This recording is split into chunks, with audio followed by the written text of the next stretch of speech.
അത് ഈ ഈ സാധനത്തിൻ്റെ പേരെനിക്കുള്ള മത്താപ്പം എന്നാണ് പറയുന്നത്. അത് മേടിച്ച് പങ്കിട്ടുമ്പോൾ വലിയ കാര്യങ്ങളുണ്ട്.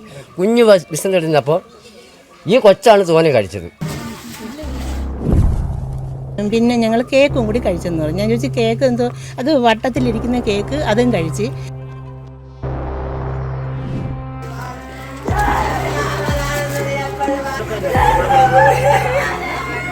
മറുവഴി കൂടെ ഒരു കട, ഒഴിഞ്ഞ ഭാഗത്ത് കടയുണ്ട്. ആ കടയിൽ പൂട്ടിയിട്ടേക്കുന്നത്. അവിടെ ചെന്നപ്പോൾ ഈ കേക്ക് കണ്ടു. ഈ കേക്ക് വേണമെന്ന് പറഞ്ഞു. ഈ കേക്ക് മേടിച്ച്.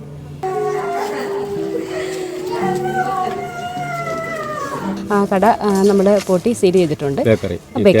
കേക്ക് വാങ്ങിച്ചു ബേക്കറി പൂട്ടി സീൽ ചെയ്തിട്ടുണ്ട്. വർക്കല ഇലകമണ്ണിൽ ഭക്ഷ്യവിഷബാധയേറ്റ് മരണപ്പെട്ട യുവാവിന്റെ മൃതദേഹം സംസ്കരിച്ചു.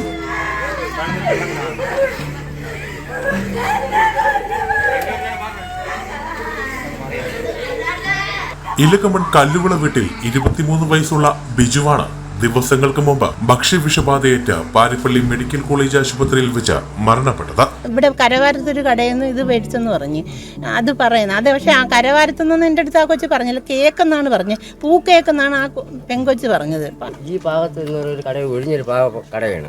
ആ കടയിൽ നിന്നാണ് ഈ മത്താപ്പം പേരാണ്. ആ സാധനമാണ് ഈ കൊച്ചു മേടിച്ചിട്ടുണ്ടെന്ന്. ഇതിൻ്റെ മേലൊരു ബേക്കറി കടയുണ്ട്. അവിടെ ചെന്നപ്പോൾ പാല് ചെറുക്കാൻ പോയപ്പോൾ പാലില്ലായിരുന്നു. അപ്പം മോനെ പാല് തീർന്നു പറഞ്ഞപ്പോഴത്തേന് ഈ ചെറുക്കൻ മറുവഴി കൂടെ ഒരു കട, ഒഴിഞ്ഞ ഭാഗത്ത് കടയുണ്ട്. ആ കടയിൽ പൂട്ടിയിട്ടേക്കുന്നത്. അവിടെ ചെന്നപ്പോൾ ഈ കേക്ക് കണ്ടു. ഈ കേക്ക് വേണമെന്ന് പറഞ്ഞു. ഈ കേക്ക് മേടിച്ച്. അത് ഈ സാധനത്തിൻ്റെ പേരെനിക്കുള്ള മത്താപ്പം എന്നാണ് പറയുന്നത്. അത് മേടിച്ച് പങ്കിട്ടുമ്പോൾ വലിയ കാര്യങ്ങളുണ്ട്. കുഞ്ഞ് ബിസിനസ് എടുത്തപ്പോൾ ഈ കൊച്ചാണ് തോനെ കഴിച്ചത്. മറ്റുള്ള ഈ തള്ളയെന്ന് പറയുന്നത് വയ്യാതെ കിടക്കുന്ന തള്ളയാണ്. അവർ സകലേ കഴിച്ചുള്ളൂ. ബിജുവിനൊപ്പം ഭക്ഷ്യവിഷബാധയേറ്റ അമ്മയും 3 സഹോദരങ്ങളും പാരിപ്പള്ളി ആശുപത്രിയിൽ ചികിത്സ തുടരുകയാണ്.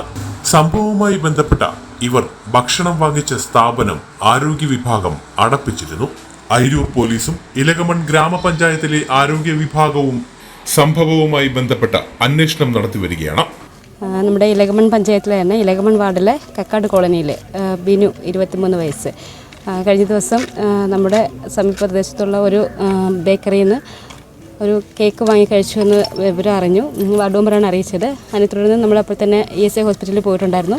ESI ഹോസ്പിറ്റലിൽ പോയി പോസ്റ്റ്മോർട്ടം റിപ്പോർട്ടിന് വേണ്ടുന്ന നടപടിക്രമങ്ങളെല്ലാം തന്നെ പഞ്ചായത്ത് പ്രസിഡൻറ്റും വൈസ് പ്രസിഡൻറ്റും നേതൃത്വത്തിലാണ് നടത്തിയത്.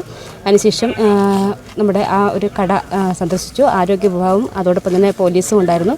ആ കട നമ്മൾ പൂട്ടി സീൽ ചെയ്തിട്ടുണ്ട്. കേക്ക് വാങ്ങിച്ചു ബേക്കറി പൂട്ടി സീൽ ചെയ്തിട്ടുണ്ട്.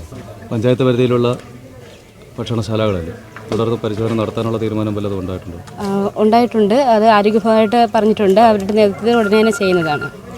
പോസ്റ്റ്മോർട്ടം റിപ്പോർട്ട് ലഭിച്ചതിന് ശേഷം മാത്രമേ കൃത്യമായ വിവരങ്ങൾ നൽകുവാൻ സാധിക്കുകയുള്ളൂ എന്ന് ഇലകമൺ ഗ്രാമപഞ്ചായത്ത് പ്രസിഡന്റ് അറിയിച്ചു.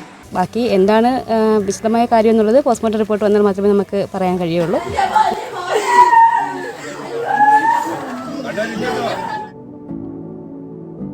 അടുത്തടുത്ത ദിവസങ്ങളിലായി വർക്കല നഗരസഭയിലും ഇലകമൺ ഗ്രാമപഞ്ചായത്തിലുമായി ഭക്ഷ്യവിഷബാധയേറ്റ് ഒരാൾ മരണപ്പെടുകയും 67ഓളം പേർ ചികിത്സ തേടിയതും ആരോഗ്യ വിഭാഗങ്ങളുടെ നിർജീവമായ പ്രവർത്തനം മൂലമാണെന്നുള്ള ആരോപണം ജനങ്ങൾ ഉന്നയിക്കുന്നു.